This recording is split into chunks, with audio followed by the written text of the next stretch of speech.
حلقة اليوم عن أفضل دعاء عن الرزق، والذي إذا قلته بارك الله لك في رزقك. وقد جمعت لك اليوم أفضل وأجمل الأدعية التي يمكن أن تفتح لك أبواب الرزق من حيث لا تحتسب. وأنا متأكد بأنك ستشعر بتغير في رزقك للأفضل إذا قلت هذه الأدعية. هناك دعاء ثالث، هذا الدعاء إن شاء الله إذا قلته فإن الله سيأتي بالرزق إليك حتى ولو لم يكن عندك شيء.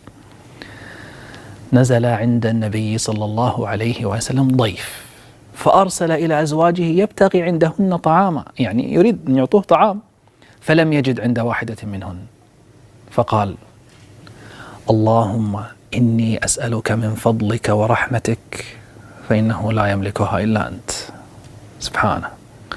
فأهديت له شاة مصلية صلوات ربي وسلامه عليه، شاة مصلية يعني شاة مشوية، فقال عليه الصلاة والسلام: هذا من فضل الله ونحن ننتظر الرحمة.